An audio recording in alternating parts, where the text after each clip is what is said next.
श्री राधे राधे। भक्तों, देवर्षि नारद जी ने अपने भक्ति सूत्र में कहा है कि प्रभु का सच्चा उच्च कोटि का प्रेम किसको मिलता है? मुख्यतस्तु महत्कृपयैव भगवत कृपाले साधवा। मुख्य रूप से महान पुरुषों की अर्थात महान भक्त की कृपा हो जाए तो ये कार्य होता है, और या तो भगवत कृपा ले साधवा, या भगवान की लेश कृपा हो जाए तब ये कार्य हो जाता है। तो आप श्रवण कर रहे थे श्री गौरांग महाप्रभु का चरित्र, श्री अमीय निमाई चरित्र, जिसमें प्रभु ऐसी ही लीला कर रहे हैं। अब कृपा करके दृष्टि मात्र से किसी का उद्धार करते हैं। जैसे आपने कल श्रवण किया था, रामचंद्र खान नामक एक अधिकारी जो कि मुगल बादशाह का सेवक था, उसका उद्धार किया था। और किसी को दृष्टि मात्र से कार्य किया, जैसे और भी हमने बताया था, घाटपाल आदि रास्ते में मिले थे, उनका भी कल्याण किया।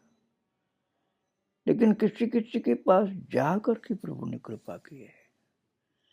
अब इस संबंध का एक प्रसंग मैं आपको बताने जा रहा हूं। प्रभु विभोर होकर के भक्तों के साथ चले जा रहे हैं। जगन्नाथपुरी जाने का उनका लक्ष्य है, और उस रास्ते में एक धोबी कपड़े धो रहा था। वहां मानो एकाएक प्रभु को चैतन्य हुआ कि मुझे इसका उद्धार करना है, और वे धोबी के निकट जाने लगे। भक्तगण भी साथ गए, तो उनके आगमन को तिरछी नजरों से देखकर धोबी कपड़े धोता रहा। और गौरांग महाप्रभु धोबी के निकट जाकर कहे, अरे धोबी, एक बार हरि बोलो। तो महाराज धोबी ने क्या सोचा कि साधुगण भिक्षा के लिए आए हैं। और यही सोच करके धोबी बोला, ठाकुर, मैं बहुत गरीब हूँ, भिक्षा नहीं दे पाऊंगा, यहाँ तो कुछ भी नहीं मेरे पास भिक्षा देने के लिए। तो प्रभु ने कहा, धोबी, तुम्हें कुछ नहीं देना है, तुम केवल हरि बोलो। धोबी सोचता है, इन ठाकुर के मन में कोई षड्यंत्र है, नहीं तो मुझे हरि बोलने के लिए क्यों कहेंगे। इसलिए हरि न बोलना ही ठीक रहेगा, अच्छा रहेगा, बोलना अच्छा नहीं होगा।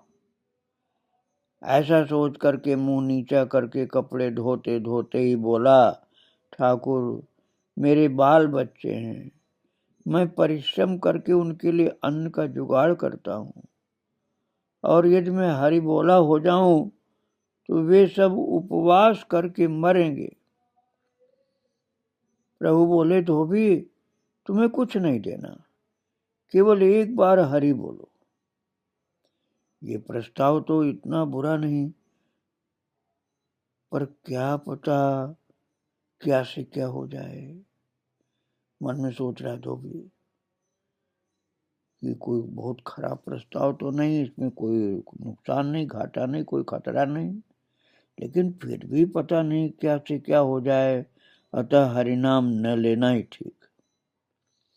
यही निश्चित करके तय करके धोबी बोला, ठाकुर, तुम लोगों को तो कोई काम नहीं, हम परिश्रम करके परिवार का पालन करते हैं, मैं कपड़े धोऊं या हरिनाम लूं, बताओ।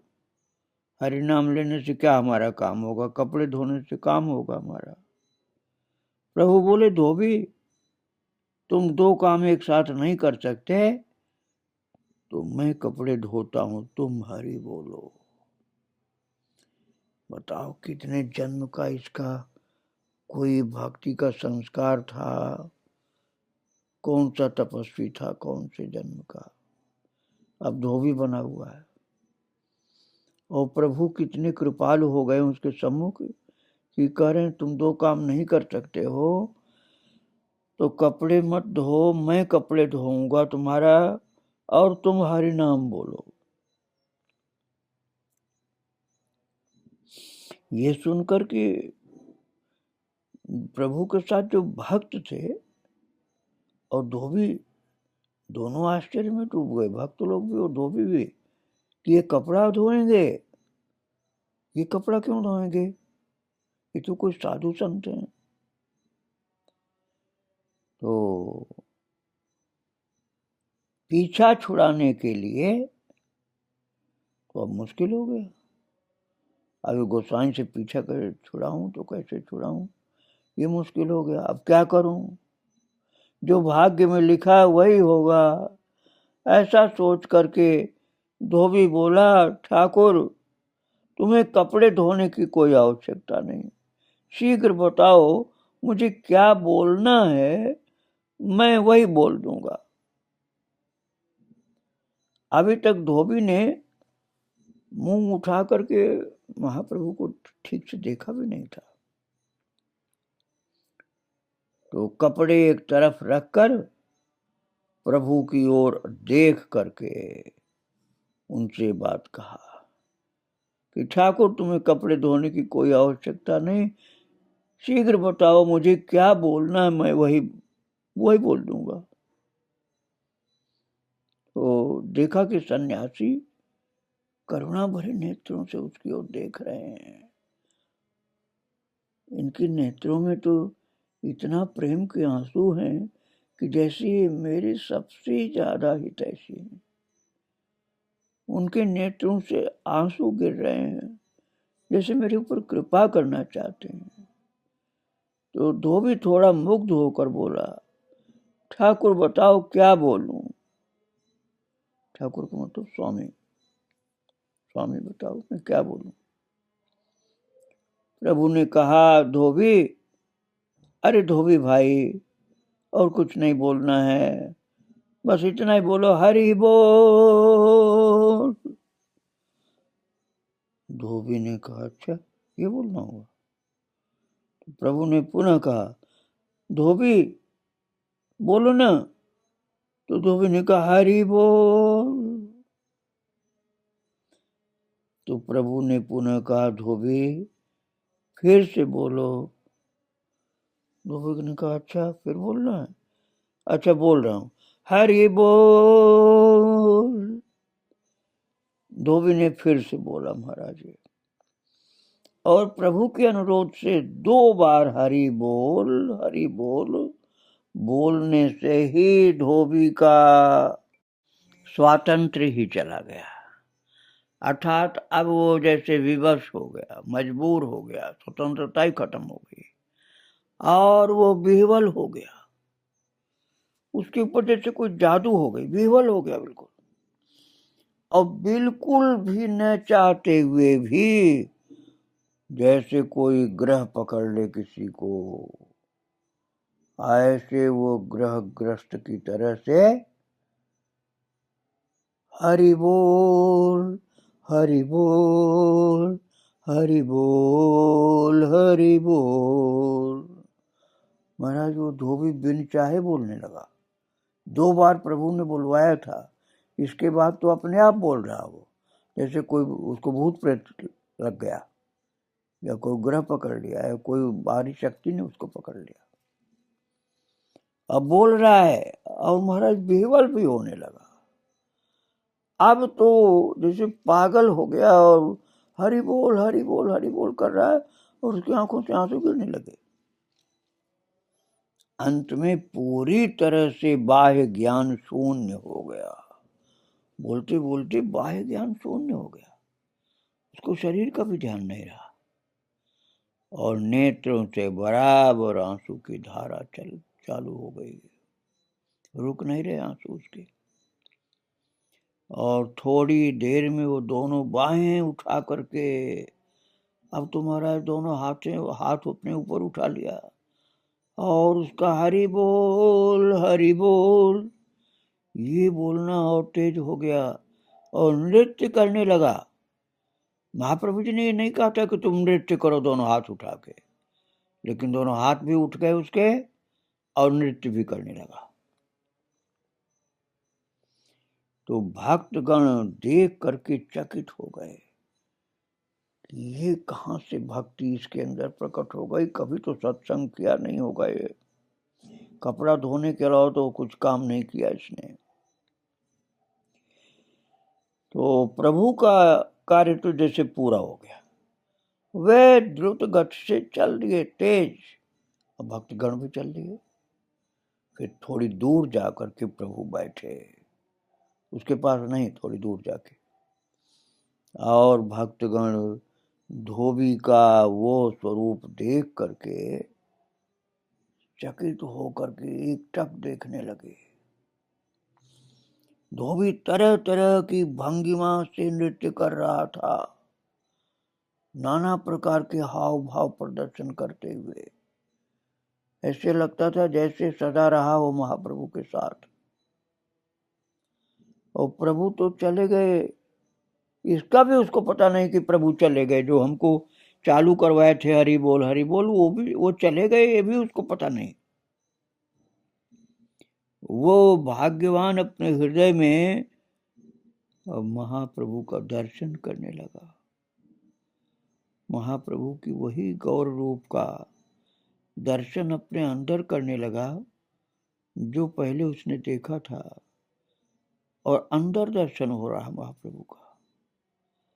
भक्तों को लगा मानो धोबी कोई यंत्र है, कोई मशीन है, और प्रभु ने उसको स्टार्ट कर दिया है, चालू कर दिया ने प्रभु ने, और वो अब रुकने का नाम नहीं ले रहा, लगातार थिरक रहा है, दोनों हाथ ऊपर उठे हुए, आंसू की धारा गिर रही है, उसको शरीर का बिल्कुल होश हवास नहीं, वो तो नाच रहा, दोनों हाथ उठा करके और हरि बोल कर रहा।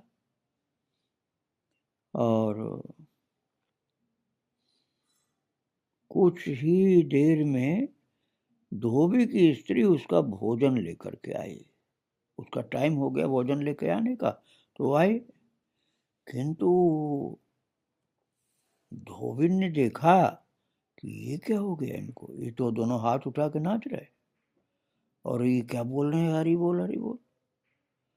किंतु उसका भाव देख करके, वो धोबी का भाव देख करके, नृत्य देख करके, आंसू उसके गिरते देख करके वो घबराई और खड़ी हो गई, सामने खड़ी रह गई बिल्कुल चुप। जब कुछ भी समझ में नहीं आया तो उसने सोचा कि थोड़ा इनको समझाऊं, तो हंस करके उड़ा देने की इच्छा से बोले, ये सब क्या है, ये सब क्या है, तुमने नाचना कब सीख लिया? पर धोबी ने कोई उत्तर नहीं दिया, पहले की तरह दोनों हाथ उठा करके घूम घूम कर विभिन्न भंगिमाओं के साथ हरि बोल और ये बोलता हुआ नृत्य करता रहा। धोबी ने समझा कि उसके स्वामी को, अर्थात उसके पति को बाह्य ज्ञान नहीं है, कुछ हो गया इनको, और उन्हें ऐसा क्या हो गया समझ में नहीं आ रहा। तो वो डर करके चीत्कार करती हुई गांव की ओर दौड़ पड़ी और बुलाने लगे, अरे भैया, अरे भाई, अरे आओ देखो मेरे पति को क्या हो गया। उसकी चित्कार सुनकर के लोग भागे हुए आए, और उनके आते ही धोबिन भाई के साथ बोली कि उसके पति के ऊपर भूत आ गया है, भूत आ गया है उसके पति के ऊपर, ऐसा बोला उसने।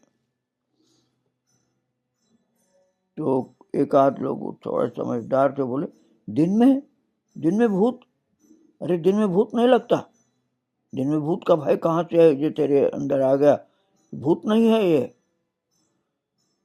ऐसा सोच करके कुछ लोगों ने धोबी के पास जाकर देखा कि वो तो विभोर होकर के घूम घूम कर नृत्य कर रहा है, और महाराज वो रुकता नहीं बोलना, उसका बोलना रुक नहीं रहा, तो लार गिर रही, मुंह से लगातार बोलने के कारण लार गिर रही, उसकी जबान ही नहीं रुक रही, न मुंह बंद हो रहा, तो लार लगातार गिर रही। और ये देख करके पहले तो कोई उसके पास जाने का साहस नहीं कर पाया, परंतु बाद में साहस करके एक भाग्यवान व्यक्ति ने उसे पकड़ा और डांट के कहा, ये क्या हरि बोल हरि बोल। उससे धोबी को थोड़ा सा अर्धबाह्य ज्ञान हुआ और उसने आनंद में उस व्यक्ति को आलिंगन कर लिया। और भक्तों, आलिंगन पा करके वो व्यक्ति भी हरि बोल हरि बोल हरि बोल हरि बोल हरि बोल हरि बोल हरि हरि बोल ऐसे करते हुए नृत्य करने लगा वो। और महाराज पहले तो एक धोबी नाच रहा था, अब दो दो हो गए नाचने वाले, और दोनों बेसुध से दोनों नृत्य कर रहे हैं, दोनों की आंखें अध खुली सी हैं और दोनों के हाथ ऊपर उठे और नृत्य कर रहे हैं। आंसू की धार दोनों को चालू हो गई। क्रमशः इन महावायु ने, अर्थात इस प्रेम की बीमारी कह सकते और क्या कहें, ने सभी पर अधिकार कर लिया और ऐसे एक के बाद एक के बाद एक के बाद एक के बाद एक आने लगे गांव के लोग, और धोबिन भी इस मद में मतवाली हो गई। उसने अपनी पति का हाथ पकड़ा जाकर पहले, अरे चुप हो जाओ, और हाथ पकड़ते हुए खुद ही नाचने लगी वो। और उसी तरह उसके भी आंसू चालू हो गए, पैर उसके लगातार नृत्य कर रहे हैं और मुख उसका इधर उधर घूम रहा और हाथ दोनों ऊपर, और उन्मत्त तो होकर के वो मतवाली होकर वो भी हरि बोल करने लगे। ये जो दृष्टि मात्र से शक्ति संचार हो रहा है महाराज, ये अद्भुत बात थी। संन्यास ग्रहण करने के पश्चात प्रभु दक्षिण भारत भ्रमण के लिए गए। 2 वर्ष तक पूरे भारतवर्ष में इस प्रकार वैष्णव धर्म का प्रचार किया। भक्तों, ये जो मैंने बताया धोबी वाली बात, तो वहां तो कुछ संपूर्ण गांव इस तरह से भक्त बना दिया महाप्रभु ने, और फिर वहां से चले गए। और भारतवर्ष में इसका 2 वर्ष तक प्रचार लगातार किया, वैष्णव धर्म, कीर्तन का धर्म, प्रेम का धर्म। वे जिसे आलिंगन करते थे, न केवल वो बल्कि उसके साथ और भी लोग शक्ति प्राप्त कर लेता था वो जिसको आलिंगन करते थे, और उसके भीतर दूसरों में भी शक्ति संचार करने की क्षमता भी पूर्ण रूप से महाप्रभु उत्पन्न कर देते थे। उष्ण जल में शीतल जल का पात्र रखने से जैसे जल भी उष्ण हो जाता है। खूब तेज गर्म पानी हो और तेज गर्म पानी में एक ठंडा गर्म पानी का छोटा सा बर्तन डाल दो तैरता हुआ, तो तैरता हुआ बर्तन भी गर्म हो जाता है, उसका पानी गर्म हो जाता है। पहले ठंडा था। तो बिल्कुल ऐसा ही हो रहा था। महाप्रभु जिसको इस प्रकार से प्रेम दान कर रहे थे आलिंगन करके, उसके अंदर भी शक्ति आ जाती थी, वो भी ये कर देता था। प्रभु को जो शक्ति है उस समय दिखलाई पड़ रही, वो जिसको भी स्पर्श किया उसके अंदर आई हो सकती। और फिर उस व्यक्ति ने जिस व्यक्ति में शक्ति संचार किया, स्पर्श करके आलिंगन करके, उसे भी संचारक की पूर्ण शक्ति प्राप्त हो जाती थी। ये हुआ साधारण नियम एक। किंतु कभी कभी ऐसा भी होता था कि संचारक की अपेक्षा संचारित व्यक्ति ज्यादा शक्ति संपन्न हो जाता। ये तब होता जब संचारक की अपेक्षा संचारित व्यक्ति अधिक अधिकारी या बड़ा साधक हुआ करता था। जिसको महाप्रभु छू गए या आलिंगन कर गए, उसके अंदर तो संचारण की शक्ति आ गई। लेकिन वो किसी ऐसे को स्पर्श कर रहा था कि उससे भी ज्यादा वो आगे हो जाता था। प्रेमोन्मत्तम सहो नृत्यान विदधे कृष्ण जल पीना। सभी का अधिकार समान नहीं होता और सभी उन्नति के लिए समान चेष्टा भी नहीं करते।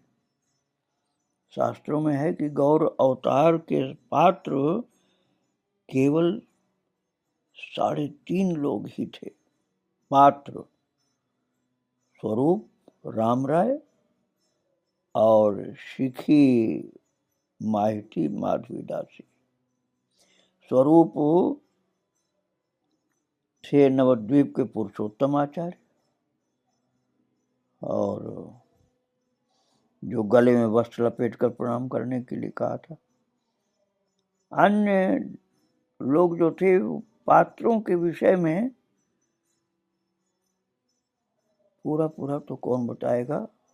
गौरांग दत्त सुधा जितनी ज्यादा जो लोग ग्रहण कर पाए उतनी ज्यादा उसके अंदर वो शक्ति आई।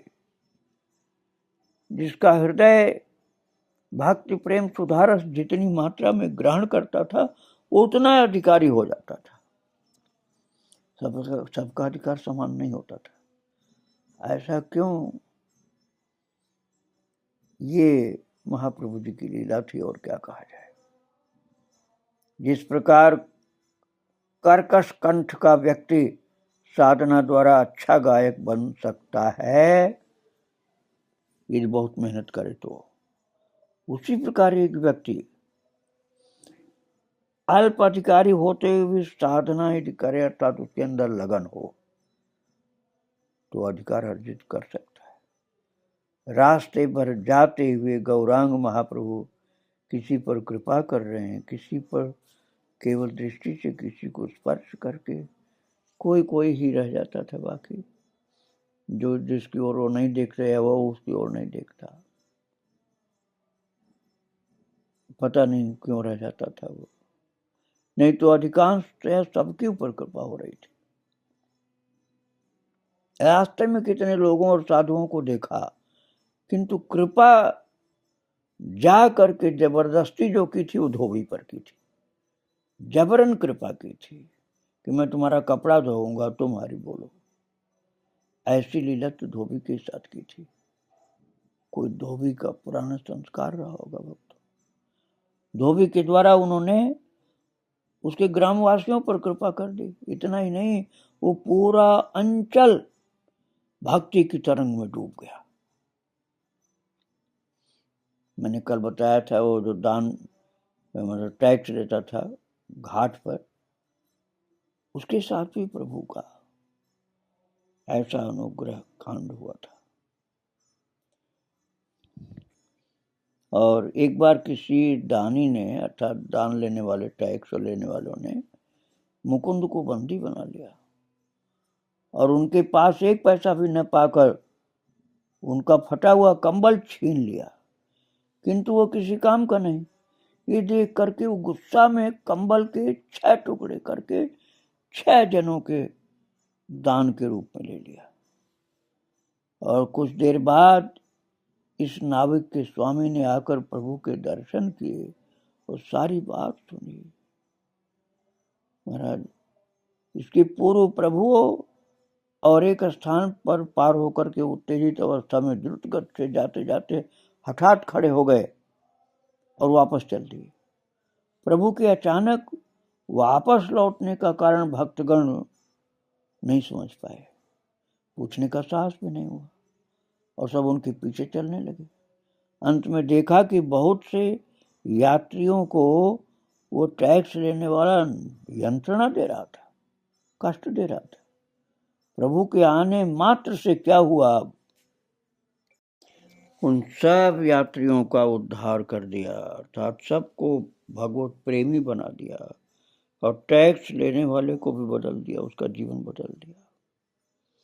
और फिर नीलाचल था जगन्नाथपुरी के लिए चले और उड़ीसा में प्रवेश करते ही प्रभु ने देखा कि राजपथ पर चलना उनके लिए सुविधाजनक नहीं हो रहा, सड़क से नहीं चलना चाहिए।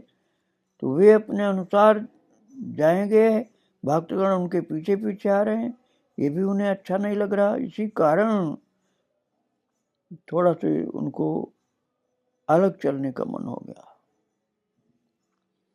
तो राजपथ पर आकर देखते हैं कि प्रताप रुद्र के साथ गौड़ बादशाह का युद्ध चल रहा है। राजपथ पर सेना और हाथी घोड़ों के कोलाहल के कारण चलना संभव नहीं है।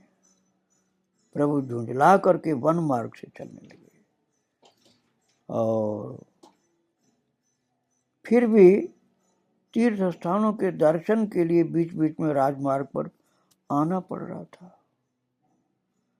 तो प्रभु कंटक बन रहे थे प्रभु के निज जन। उनको लगा कि ये हमारे साथ के लोग जो हैं इनसे बाधा आ रही है।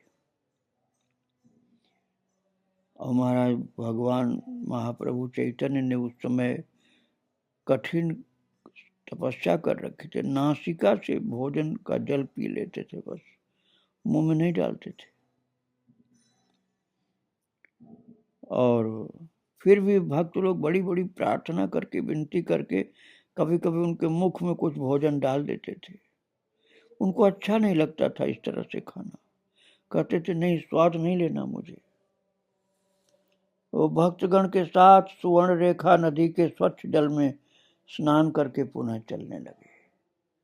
तो हठात भक्तगण बोले, या तो तुम लोग, भक्तगण से बोले महाप्रभु कि या तो तुम लोग आगे आओ या मैं आगे जाता हूं, तुम लोग मेरे साथ नहीं जा सकते। प्रभु के ये चरित्र देखकर भक्तगण थोड़ा हंसे, किंतु अति निश्चिंत भी हुए। प्रभु का अभिप्राय क्या है ये कौन पूछे, और कौन उनकी आज्ञा का पालन करके उल्लंघन करे। आज्ञा पालन तो करना ही था, उल्लंघन तो नहीं कर सकते थे। अर्थात कौन उन्हें अकेला जाने के लिए छोड़ सकता है। इसलिए भक्तगण उत्तर नहीं दे सके। पर मुकुंद ने कहा, प्रभु आप जाइए, हम सब पीछे रहेंगे।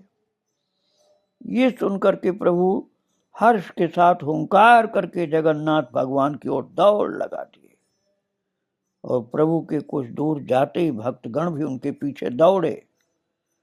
वे लोग मन ही मन तय कर चुके हैं कि अलक्षित रूप से प्रभु को देख देख करके हम चलते हुए जाएंगे। तो महाप्रभु जी दौड़ते हुए जा रहे हैं जगन्नाथ भगवान के दर्शन के लिए, और भक्तगणों के पीछे। तो ये झांकी आप रखिए अपने हृदय में, आगे की चर्चा फिर करेंगे। श्री राधे राधे। जय जय श्री राधे श्याम, जय जय श्री सीताराम। वृंदावन बिहारी लाल की जय, राधा रानी की जय, गौरांग महाप्रभु की जय। श्री राधे राधे।